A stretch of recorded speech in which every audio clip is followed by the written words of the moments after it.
Today's lesson is about Newton's 3 laws of motion.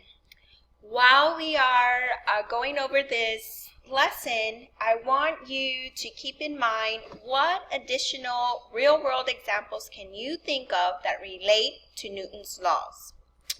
Also, this presentation is going to be available to review again on the Class Remind app. Okay, so here we go. The objective today is going to be about Newton's laws, and you are going to also think about the background knowledge that you have about simple machines from 6th grade, and you are going to learn about Newton's laws and how they pertain to acceleration, the law of action-reaction, in real-world applications such as vehicle restraints, sports activities, amusement park rides, plate tectonic activities, and rocket launches.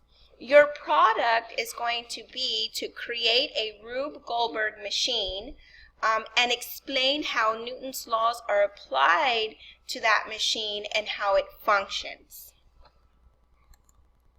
Okay, the key terms for this lesson are going to be force, motion, balance force, unbalanced force, Newton, which is the unit, velocity, acceleration, inertia, friction, the 3 laws of motion, and Rube Goldberg. Okay, Newton's first law of motion states that an object at rest is going to stay at rest unless an unbalanced force is applied to it.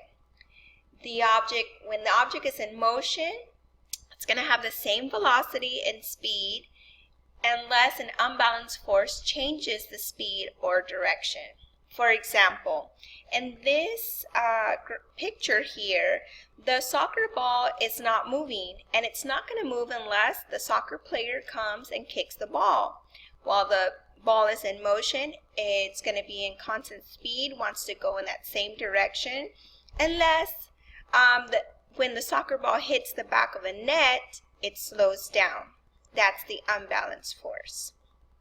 And in this picture here, the man is riding the motorcycle and is in motion. He runs into a balanced force, the wall that is not moving, so he flies off, and he's going to want to continue in a straight line until he stops and reaches the ground. That is Newton's first law of motion.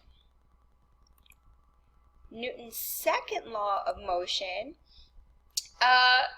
states that acceleration of an object depends on the mass of the object and the net force applied. Acceleration occurs when the object speeds up, slows down, or changes direction. So what does that mean? For example, here in this picture, a force is being applied to the cart, which has mass inside.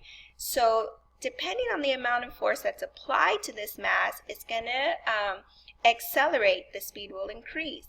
The more force that's added, the faster the object accelerates. And you can notice here the size of the arrows plays an important role. The longer the force, or the bigger the force is, the arrow is, indicates the amount of force. It also applies to the amount of acceleration. So, the more force that's applied to an object, the more acceleration. Okay. Newton's third law of motion states that whenever one object applies a force on a second object, the second object applies an equal and opposite force on the first object. For example, here's the balloon. You fill it up with air, and you do not tie it, so when you release the balloon, the air pushes out from the bottom. That's the action force. The balloon goes in the opposite direction, goes up. That's the reaction. The most important thing for Newton's third law of motion is that you need to understand these forces come in pairs, always. Action, reaction. And Rube Goldberg. Okay, so who is Rube Goldberg? He was an inventor of these complex machines that performed a task through many intricate processes.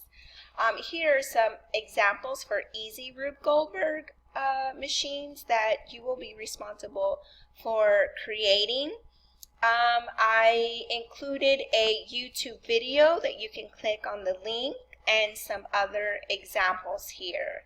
The most important information is that first you need to learn the background of Newton's laws of motion, and then we're going to apply them to these Rube Goldberg machines.